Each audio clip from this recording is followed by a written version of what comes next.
Welcome to the first episode of NABJ TV for the school year. It's Monday, September 30th, and I'm Zyreail Hardin. We're excited to be bringing you back some of the latest news from the University of South Carolina. It's been a busy start to this semester, and we've got a packed show ahead.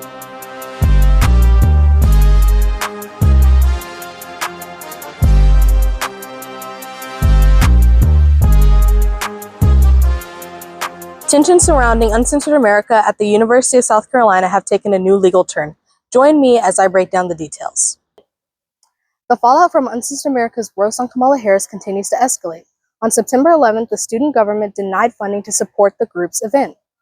According to Uncensored America, this decision was based in political bias and violated the group's First Amendment rights.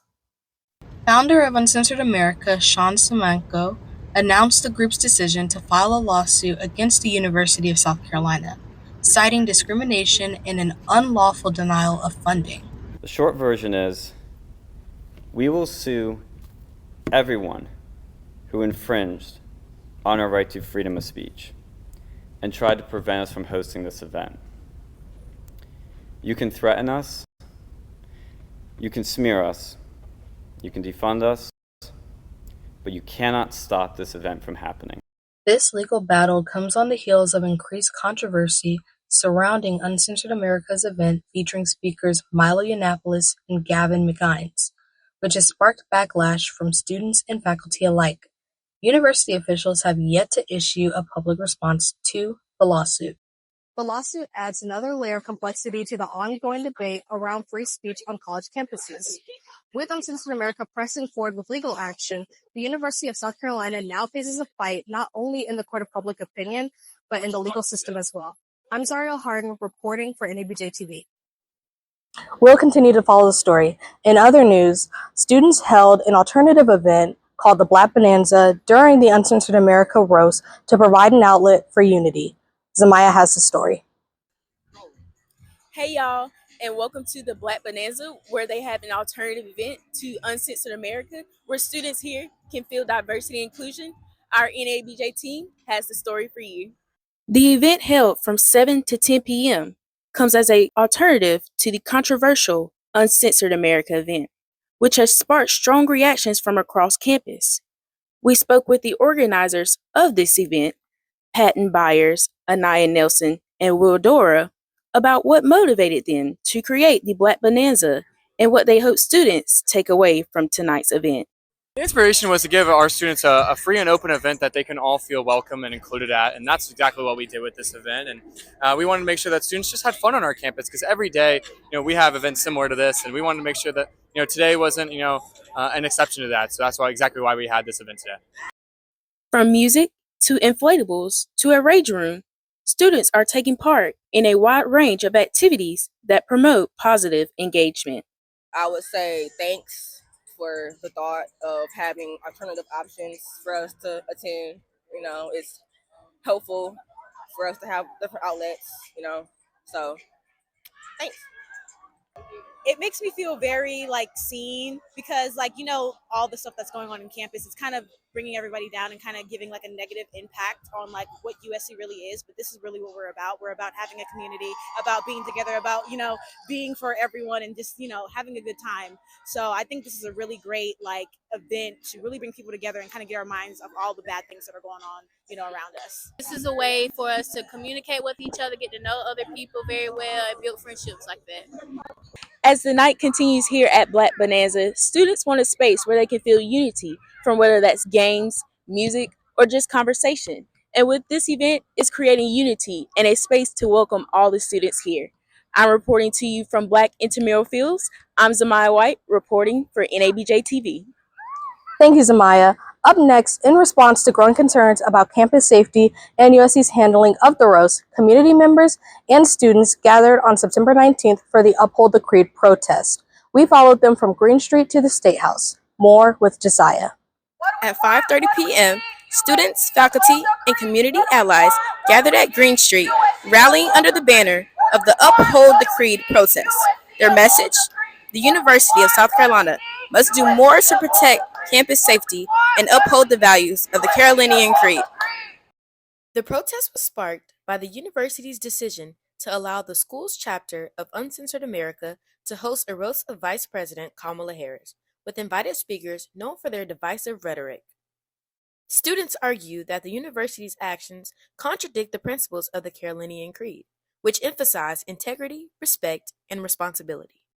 Honestly, the first step to anything is letting your voice be heard and just like expressing your voice that, your God-given right to free speech. So personally, I believe it gives a voice to a lot of people who otherwise wouldn't have a voice, whether that's through specific communities or just generally speaking. You have so many different kinds of social medias as well that really allow people to really get out there, whereas beforehand, there weren't very many avenues for us to do so. So that's my personal opinion on the subject. Yeah. I think it provides a very safe, hopefully safe avenue for people to start organizing. I'm a little fearful because of the list of professors and students that were outed at that event was basically infiltrated on Facebook's social media group, but most of the time we're able to organize safely via social media. The protest ended at the State House steps with a series of speeches where students urged university officials to reconsider how they approach campus safety and respond to student concerns. Black South Carolinians in the Wheeler Hill and Ward 1 communities were the original owners of the land that the campus that you're standing on. The Greek Village, Carolina Coliseum, Blatt PE Center, Moore Business School, and many more are all standing on this land. But what do you see on campus? You see buildings honoring the very people who enslaved our ancestors, who fought to keep them from getting an education, who medically mutilated and brutalized them. And now we have events on campus designed to degrade our community on our ancestors' land that our ancestors built. Protesters hope that this demonstration will spark meaningful dialogue and action from the administration. They say that this is just the first step in holding the university accountable for living up to the values it promotes. Reporting for NABJ TV, I'm Jasiya Green. It is our job, it is our duty to make sure that our voices is being heard and that our money is worth being here. I am disappointed because how dare USC put on this front for these thousands of high school seniors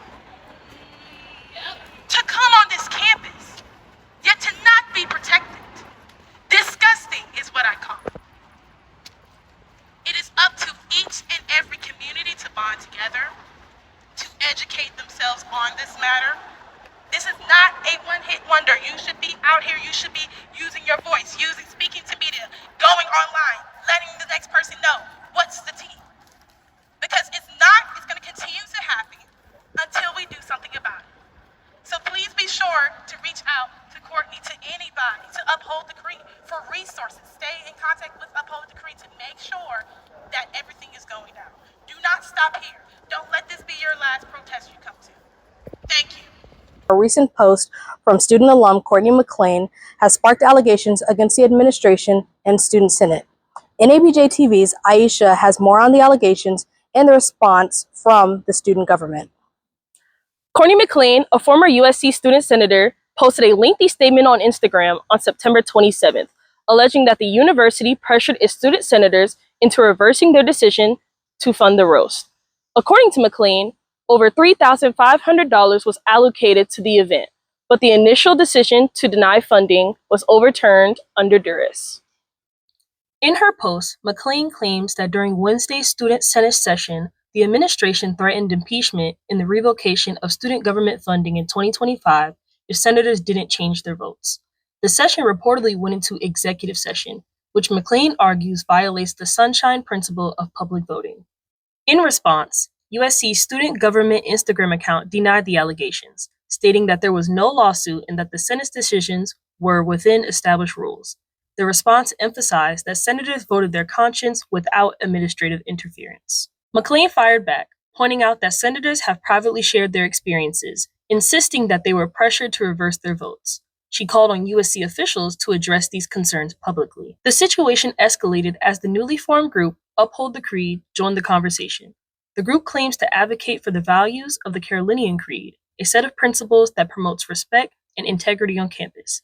They echoed McLean's concerns about the university allegedly threatening senators and have called for reforms. Uphold the Creed calls for the Carolinian Creed to be codified into a formal, enforceable document. They also demand expanded promotional guidelines to include social media use of USC's name and for the university to adopt hate crime language to its constitution.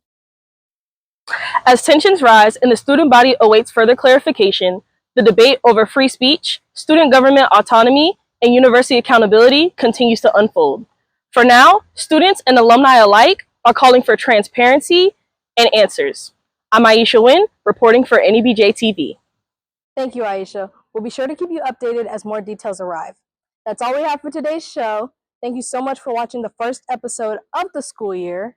You can follow us at NABJ_UofSC on Instagram to keep up with us.